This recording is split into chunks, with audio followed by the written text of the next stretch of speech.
Voilà, nous avons traduit les 10 questions parisiennes de Maître Eckhart. Donc le lecteur francophone dispose non pas simplement de 3, mais de 10 questions parisiennes.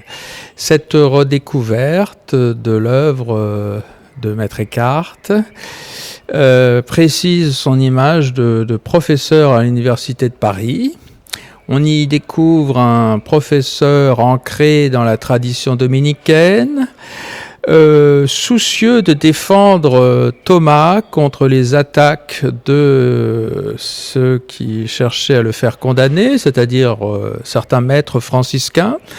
L'intitulé des questions révèle donc une influence de Thomas et également comment Maître Eckhart arrive à affirmer son originalité par rapport à Thomas. Pour le dire brièvement, Thomas d'Aquin insistait fortement, ainsi que l'a montré Gilson, sur la différence de l'être et l'essence pour le créer, tandis que Maître Eckhart insiste sur l'indistinction entre l'être et l'essence pour l'incréé, c'est-à-dire pour Dieu. Il va insister sans cesse sur la simplicité et la suffisance de la nature divine. C'est cela qui va être au cœur de son enseignement, et donc les audaces du professeur de la Sorbonne se retrouvent ensuite dans sa prédication allemande.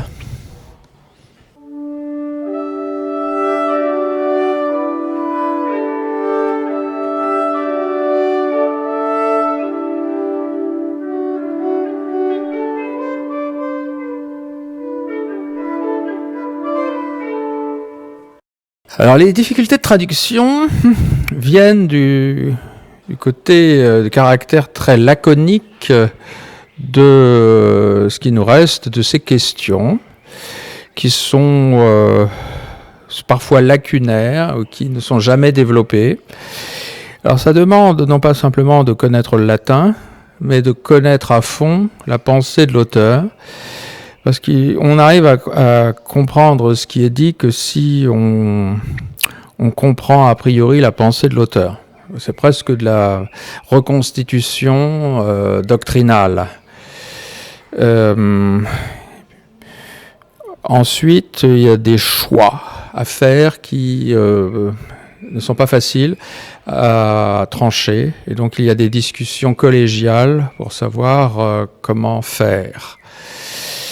Et donc ceci donne lieu à de nombreuses notes pour arriver à reconstituer, à expliquer ce à quoi ressemblait la question. Donc les recherches sont en cours pour savoir exactement à quoi ressemblait la question, le débat universitaire que Eckhart a présidé.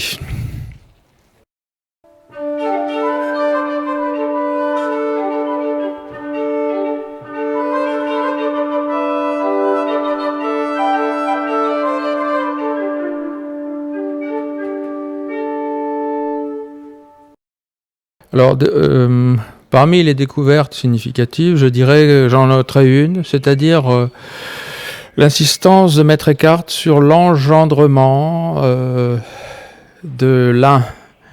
C'est-à-dire que la nature divine engendre, comme disait Jean Damascène. La tradition catholique avait tendance à réserver l'engendrement au père, à la paternité.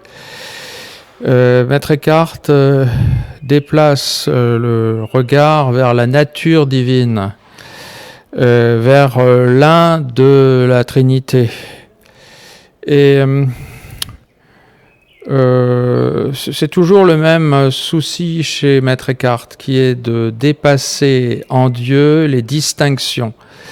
Dépasser les distinctions entre l'un et la nature et les attributs, entre l'essence et les opérations, entre l'un et les relations. C'est assez nouveau et assez renversant. On n'est pas habitué à ces audaces intellectuelles. Je pense d'ailleurs que les contemporains d'Eckhart ont eux-mêmes été surpris et que ces audaces intellectuelles qui se prolongent après dans la prédication sont à l'origine des problèmes, à la fois du succès de ses prédications, mais aussi des problèmes qu'il a eus avec les autorités ecclésiastiques, à Strasbourg, à Cologne et à Avignon, là où s'est tenu son procès, son dernier procès.